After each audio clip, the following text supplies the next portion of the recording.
The heavy oak doors of the study groaned as Mrs. Choi pushed them open, the sound echoing like a warning through the silent, expansive hallway. Nia swallowed hard, clutching the hem of her apron. The uniform they had given her was nothing like the one she had worn at her previous jobs. It was black, crisp, and shockingly short, skimming just below her thighs, tailored to cling to every curve of her waist and hips. She felt exposed, the cool air of the air-conditioned mansion biting at her bare legs, but she kept her chin up. She needed this job. The pay was triple what she was used to, and the agency had been clear. Discretion and obedience were worth their weight in gold. Mrs. Choi, the head housekeeper with a face carved from granite, stepped inside first, her voice low and respectful. "Boss, this is the replacement from the agency. Her name is Nia."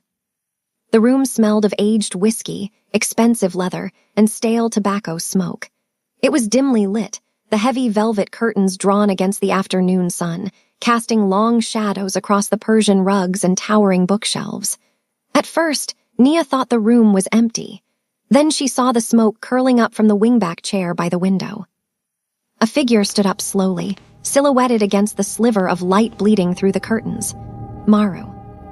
She had heard the whispers in the kitchen, the terrified murmurs of the gardening staff. They called him the Dragon of Soul, a man who owned half the city and silenced the other half. But seeing him in person was different. He turned, the movement fluid and predatory, and stepped into the dim light of the room. He was dangerously handsome, with a jawline sharp enough to cut glass and hair the color of midnight that fell slightly over his forehead. But it was his eyes that froze Nia in place. They were dark, cold, and utterly devoid of warmth until they landed on her. Nia felt the air leave her lungs. Maru didn't look at Mrs. Choi. He didn't acknowledge the introduction. His gaze locked onto Nia, starting at her feet in the simple black flats, traveling slowly up her bare legs, lingering on the curve of her hips hugged tight by the uniform, tracing the narrow waist, the swell of her chest, the column of her neck, and finally her lips. It wasn't a polite glance. It was a consumption. He looked at her like a man who had been starving for a decade and had just been presented with a feast. Nia held her breath, her heart hammering against her ribs like a trapped bird. As he moved closer, stepping out of the shadows, she saw it. The ink. Dark, intricate patterns climbed up the side of his neck, disappearing beneath the collar of his black dress shirt, hinting at a masterpiece of violence wrapped around his skin hidden beneath the fabric. It pulsed as he swallowed living art on lethal skin. Maru took a slow drag of his cigarette, the ember glowing bright orange, his eyes never leaving hers. The silence stretched, thick and suffocating, charged with an electricity that made the fine hairs on Nia's arms stand up. "Leave us," Maru said. His voice was a deep baritone, rough like gravel grinding against silk. "I want to inspect the new hire personally." Mrs. Choi hesitated for a fraction of a second, her eyes darting between her terrifying employer and the young woman standing frozen in the middle of the room. But obedience was the law in this house. She bowed deeply and backed out, the heavy doors clicking shut with a finality that made Nia flinch. They were alone. Maru crushed the cigarette into a crystal ashtray on his desk, never breaking eye contact. He began to circle her, his steps silent on the thick rug. He moved like a large cat, slow and deliberate, enjoying the fear he inspired. Nia stared straight ahead, focusing on a painting on the far wall, trying to calm her racing pulse. She could smell him now, a heady mix of sandalwood, tobacco, and something distinctly masculine that made her knees weak despite her fear. "They told me they found someone efficient," Maru murmured, his voice coming from directly behind her. He was close, too close. She could feel the heat radiating from his chest against her back. "They didn't tell me they found someone." Distracting. "I'm here to work, sir," Nia managed to say, though her voice trembled slightly. Maru chuckled, a low, dark sound that vibrated through her bones. "Oh, you will work, Nia, but I haven't decided what your position will be yet." He reached out, his hand coming into her peripheral vision. Nia flinched, expecting a strike, but instead, his fingers brushed against her neck, tucking a loose curl of her dark hair behind her ear. His skin was rough, calloused, and hot. The contrast of his large hand against her smooth, dark skin was jarring and strangely erotic. She saw the ink on his neck up close now, shaded with terrifying precision. Nia stepped forward, putting distance between them, and turned to face him, grabbing a silver tray from the side table as a shield. I should start cleaning, sir. Mrs. Choi said the desk needs polishing. Maru watched her retreat, a smirk playing on his lips. He didn't chase her. He didn't need to. He looked like a man who knew exactly how the hunt would end. You're assigned to the top floor, he said, walking back to his desk and sitting down, leaning back with an arrogance that belonged to kings. Only the top floor. No other staff is allowed in my private quarters. You will handle my bedroom, my bathroom, and this study. No one else. Nia nodded, gripping the tray. Understood, sir. But as she turned to leave, she felt his eyes on her again, heavy and physical, sliding over the exposed skin of her legs. And Nia, he called out softly. She paused, hand on the door handle. Yes, sir. Don't think hiding in a uniform will save you. I see everything. Nia fled the room, her heart pounding a frantic rhythm against her ribs, the sensation of his gaze burning a brand into her back. The next 3 days were a masterclass in psychological torture. Maru didn't touch her again, but he was everywhere. The mansion was massive, a sprawling estate of glass and stone, yet somehow, wherever Nia was, Maru appeared.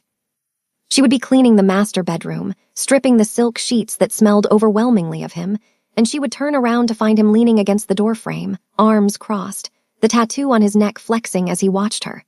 He wouldn't speak. He would just watch. He watched her bend over to tuck the corners of the sheets. He watched her stretch to dust the high shelves, his eyes narrowing as her skirt rode up an inch higher. It was a silent pursuit, a predator toying with his prey. On the 3rd afternoon, the tension reached a breaking point. Nia was in the study again, polishing the floor near his massive mahogany desk. Maru was working, or pretending to. He was on a call, speaking in rapid-fire Korean, his tone lethal and commanding. Nia tried to make herself invisible, scrubbing at a spot on the marble floor. Suddenly, a glass of water shattered near her hand. Nia gasped, jumping back as shards of crystal and ice water sprayed across the floor. She looked up to see Maru holding his hand over the edge of the desk, looking down at her with zero apology in his eyes. He had pushed it off, deliberately. Clean it up, he ordered, ending his call and tossing the phone onto the desk. Nia grabbed her cloth, her cheeks burning. Yes, sir. She moved to her hands and knees, carefully picking up the large shards of glass. The water had soaked into the front of her uniform, making the fabric cling to her chest, turning it translucent. She knew what he was doing. She could feel him watching from above. Maru swiveled his chair, spreading his legs as he leaned forward, elbows on his knees, chin resting on his interlocked fingers. He watched her crawl across the floor to retrieve a piece of glass near his polished leather shoes. The position left her completely vulnerable, the neckline of her uniform dipping low. You missed a spot, Nia, he whispered, his voice thick. Closer. Nia froze. She was inches from his legs. She could smell the heat of him. She reached for the shard, her hand trembling. She looked up, and the intensity in his eyes almost knocked her over. He wasn't looking at the floor. He was looking at her with a hunger so raw it terrified her. I got it, sir, she stammered, scrambling backward and standing up, clutching the wet glass shards in the cloth. Maru stood up, towering over her. His eyes dropped to the wet patch on her chest, lingering there. Go change, he said, his voice rough, before I forget that you're my employee. Nia ran. She didn't stop until she was in the small staff bathroom, splashing cold water on her face, trying to cool the heat that was consuming her from the inside out. She told herself she should quit. She should leave right now. But the thought of never seeing him again, never feeling that electric charge that sparked whenever he was near, felt worse than the fear. The breaking point came 2 nights later. Maru was hosting a private game. Poker, high stakes. The living room had been transformed, the air thick with cigar smoke and the clinking of expensive Scotch glasses. There were 3 other men, associates, dangerous men with cold eyes and expensive suits. Nia had been ordered to serve drinks. She hated it. The uniform felt shorter than ever under the gaze of these strangers. She moved around the table, refilling tumblers of amber liquid, keeping her eyes down. One of the men, a heavy-set associate named Kang with greedy eyes, hadn't stopped staring at her since she walked in. Every time she passed, he leaned back, trying to catch a better look at her legs. Maru sat across the table, his face a mask of stone, but Nia noticed his hand gripping his cards so tightly his knuckles were white. The dark ink on his neck seemed to be darker, pulsing with his blood flow. Nia moved to refill Kang's glass. As she reached over, Kang's hand shot out and clamped around her wrist. "Well now, Maru," Kang slurred, a lecherous grin spreading across his face. "You've been holding out on us. Where did you find a gem like this? Those curves are wasted on pouring drinks." Nia froze, panic seizing her throat. "Please let go," she whispered, trying to pull her arm back. Kang didn't let go. He pulled her closer, his eyes dropping to her chest. "How much for her contract? I'll double whatever you're paying her. I could use a personal assistant with these assets." The room went deadly silent. The sound of cards hitting the table echoed like a gunshot. Maru stood up. He didn't rush. He didn't shout. He moved with a terrifying, absolute calm that was infinitely scarier than any scream. He walked around the table, his eyes fixed on Kang's hand wrapped around Nia's wrist. Kang looked up, his grin faltering as he saw the look on Maru's face. "Maru, I'm just playing." Maru didn't speak. He reached out, his hand clamping over Kang's wrist like a steel vice. With a sickening crunch, he twisted. Kang howled in pain, his grip on Nia instantly releasing as he bent backward, trying to save his arm. Maru leaned down, his face inches from Kang's sweating forehead. "Touch her again," he whispered, the sound like a blade sliding out of a sheath, and you lose the hand. Permanently. "Get out." Maru didn't look at the other men. He didn't need to. The sheer violence radiating off him cleared the room in seconds. The men scrambled to collect their things, leaving piles of cash on the table, terrified of the beast that had just woken up. Within a minute, the room was empty, just the overturned chair and the smell of fear. Nia stood by the bar cart, rubbing her bruised wrist, her heart thundering in her ears. She watched Maru. He stood with his back to her, breathing heavily, his shoulders rising and falling. "Sir, I didn't encourage him," Nia whispered, her voice breaking. Maru turned. The look in his eyes made her knees buckle. It wasn't anger at her. It was something wilder. He crossed the room in 3 long strides, grabbing her arm, not the bruised one, and pulling her out of the living room, down the hallway, toward the grand staircase. He didn't stop until they were in the upper hallway, outside his bedroom. He spun her around, backing her against the wall. He planted his hands on either side of her head, caging her in. He was breathing hard, his control finally, completely shattering. "I know you didn't," Maru rasped, his face inches from hers. "I know, but seeing his filth on you, seeing his hands on your skin."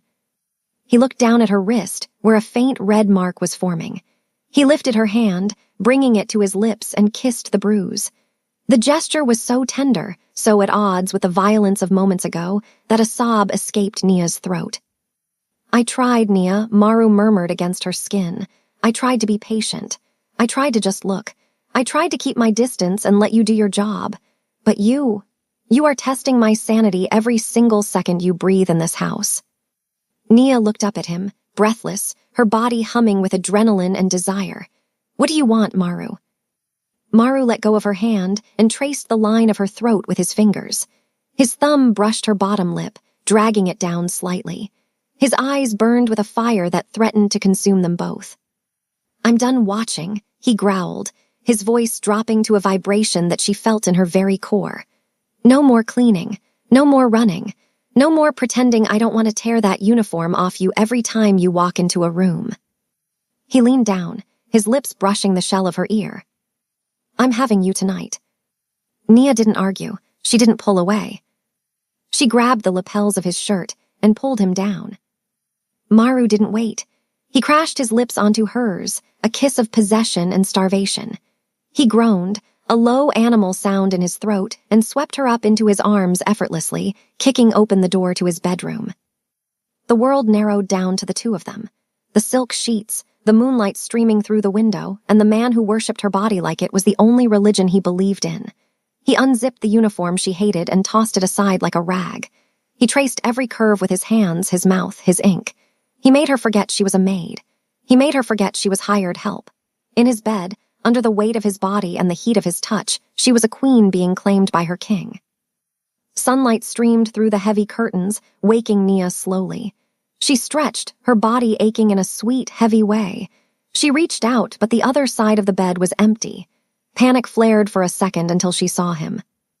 Maru was sitting in the armchair by the window, wearing only sweatpants, a mug of coffee in his hand. He was watching her. The intensity was still there, but the coldness was gone. He looked possessive, sated. Nia sat up, pulling the silk sheet around her chest. My uniform. I need to find my uniform. Maru stood up and walked over to the bed. He sat on the edge, reaching out to trace the line of her shoulder with his fingers. Burn it, he said simply. You don't wear that anymore. He reached behind him and grabbed a white dress shirt, his shirt, from the end of the bed. He handed it to her. Wear this. Nia slipped into the shirt, the fabric smelling of him, engulfing her frame. She looked at him, uncertainty warring with the lingering heat of the night. What happens now? Am I fired? Maru laughed softly, leaning in to kiss her forehead. Fired? No, you've just been promoted. He stood up, walking toward the door. Get dressed. Breakfast is downstairs, and Nia. She looked up. Leave your hair down. Nia smiled, a genuine, radiant smile.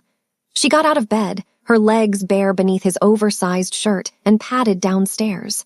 She felt different. The house didn't feel like a prison anymore. It felt like a domain she was beginning to understand. She walked into the dining room, expecting to see Maru. Instead, the front door swung open. A man walked in. He was tall, dressed in a white suit that contrasted sharply with Maru's usual black. He had the same sharp jawline, the same dark hair, but his eyes were lighter, filled with a mischievous, reckless energy. He stopped dead in his tracks when he saw Nia standing at the bottom of the stairs, wearing nothing but Maru's dress shirt, her hair wild and loose around her shoulders. The man's eyes widened. He looked her up and down, a slow, appreciative smirk spreading across his face. It was the same look Maru had given her on the first day, but this one felt newer, more dangerous in a chaotic way. Well, the stranger drawled, stepping closer, tossing his keys onto the console table. I didn't know my cousin was hiding treasures in the mansion. Nia froze. Cousin. The man stopped a few feet away, tilting his head. I'm Junwoo. And you? You must be the reason Maru has been ignoring my calls. He took a step closer, invading her personal space, his gaze lingering on her lips. His eyes darkened, a flash of envy and instant desire sparking within them. You know, he whispered, leaning in, his voice dropping to a conspiratorial purr, Maru has always been possessive. But I've always been better at sharing. Before Nia could react, a shadow fell over them. Maru stood at the top of the stairs. He was fully dressed now, buttoning his cuffs. His face was a mask of absolute death. His eyes locked onto Junwoo, and the dragon tattoo on his neck seemed to writhe. Step away from her, Junwoo, Maru said, his voice quiet and terrifying. Junwoo didn't step back immediately. He looked at Nia one last time, a challenge dancing in his eyes, before looking up at his cousin. Or what? Junwoo asked lightly, though the tension in the room was sharp enough to bleed. Maru walked down the stairs, one slow step at a time. Or I'll remind you why I'm the boss and you're just the guest. Junwoo smiled, but his eyes stayed fixed on Nia. This is going to be an interesting visit.